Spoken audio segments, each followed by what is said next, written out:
Hello' বন্ধুসকল, মই এটা নতুন ভিডিঅ' আৰম্ভ কৰিছোঁ। PM কিষাণ কেনেকৈ KYC কৰা হয় সেইটো আপোনালোকক দেখাম।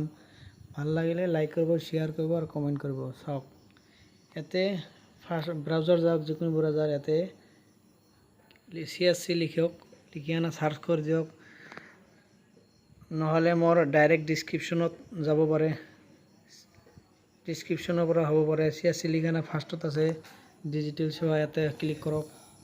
যাৰ CSC আছে তাই কৰক, যাৰ নাই তাইতো ডাইৰেক্ট লিংকত যাই ক্লিক কৰক, হৈ যাব। ইয়াতে চাওক, এই কৰ্নাৰত আছে আপোনালোকৰ লগইন, ইয়াতে মাৰি দিয়ক। ইয়াতে ID, ইয়াতে পাছৱৰ্ড আৰু ইয়াতে কেপচাৰটো মাৰি দিয়ক। এইটো কেপচাৰ ইয়াতে মাৰি দিয়ক। কেপচাৰটো মাৰি দি লগইন কৰি দিয়ক। কেপচাৰটো মাৰি দিয়ক, দি লগইন কৰি দিয়ক। ইয়াতে হৈ গ'ল, CSC অ'পেন হৈ গ'ল। এতিয়া আপোনালোকে এইটোত চাওক, ইয়াতে আছে ছাৰ্ভিচ বুলি, ছাৰ্ভিচত ক্লিক কৰক। ছাৰ্ভিচত ক্লিক কৰক। ছাৰ্ভিচত ক্লিক কৰাৰ পিছত ইয়াতে আছে ছাৰ্চ বক্স, ইয়াতে কিষাণ বুলি লিখি ছাৰ্চ কৰক। কিষাণ বুলি লিখি ছাৰ্চ কৰি দিয়ক। আহি গ'ল, ইয়াতে ক্লিক কৰক। হৈ গ'ল, এতিয়া ইয়াতে ক্লিক কৰি দিয়ক। তো হৈ গ'ল। এতিয়া আপোনালোকে চাই থাকক, ইয়াতে আছে তলত অলপ টানি দিয়ক। ইয়াতে আছে KYC, চাওক এইটো আছে KYC, ফ্ৰী KYC, এক পইচাও নালাগে। মোৰ ডিছক্ৰিপশ্যনত লিংক আছে, চাই লওক। ইয়াতে মাৰক আধাৰ কাৰ্ড নাম্বাৰ, যোনটো আপোনাৰ KYC আছে সেইটো আধাৰ কাৰ্ড নাম্বাৰ মাৰি দিয়ক। ইয়াতে এইখিনিত আধাৰ কাৰ্ড নাম্বাৰ মাৰি দিয়ক। আপোনাৰ যোনটো PM কিষাণত নাম আছে সেইটোৰ ইয়াতে আধাৰ কাৰ্ড নাম্বাৰকেইটা মাৰি দিয়ক। নাম্বাৰকেইটা যোনকেইটা আপোনাৰ নাম্বাৰ আছে আধাৰ কাৰ্ডৰ 16টা নাম্বাৰ, সেইটো মাৰি দিয়ক।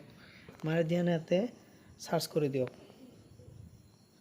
এটা আহি গ'ল। অহাৰ পিছত ইয়াতে আপোনালোকৰ মোবাইল, যিকোনো এটা মোবাইল নাম্বাৰ দিলে হ'ল, যিকোনো নাম্বাৰ এটা দি দিয়ক। দি আনা ইয়াতে চেণ্ড OTPত ক্লিক কৰি দিয়ক। যিকোনো নাম্বাৰ দিলে হ'ল, ইয়াতে চেণ্ড OTPত ক্লিক কৰি দিয়ক। হৈ গ'ল। এতিয়া আপোনালোকে সেইটো নাম্বাৰ যে লিখিলে তাতে OTP গৈছে, OTPটো ইয়াতে বহাই দিয়ক। 4টা নাম্বাৰ গৈছে OTP, 4টা নাম্বাৰ যাব আপোনালোকৰ। পইচা নালাগে, এক পইচাও নালাগে। আপোনালোক পইচাও দিব নালাগে, ঘৰত বহি বহি কৰিব পাৰে, টেনশ্যন নাই। চ' ইয়াতে OTPটা বহাই দিয়ক।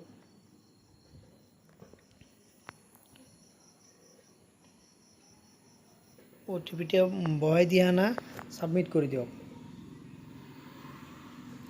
ছাবমিট হৈ গ'ল। এতিয়া চেণ্ড OTP মাৰি দিয়ক। চেণ্ড মানে আপোনাৰ আধাৰ কাৰ্ডত চাওক যোনটো নাম্বাৰ আছে সেইটোত, ইয়াতে ছাবমিট মাৰি দিয়ক। আধাৰ কাৰ্ডত যোনটো OTP আছে সেইটো দিয়া না ছাবমিট কৰি দিয়ক। নিজে নিজে যাব, এইটো আপোনাৰ লিখিব নালাগে। আধাৰ কাৰ্ডত কোনটো আছে সেইটো আপোনাৰ নিজে নিজে যাব, আপোনাৰ লিখিব নালাগে। লিখাৰ পিছত চাওক, ইয়াতে লিখা আছে KYC হেজ ছাকচেছফুল ডান। তো ভিডিঅ'টো কেনেকৈ লাগিল, ভাল লাগিলে লাইক কৰিব, শ্বেয়াৰ কৰিব আৰু কমেণ্ট বক্সত জনাব ভিডিঅ'টো কেনেকৈ লাগিল। থেংক ইউ বন্ধুসকল।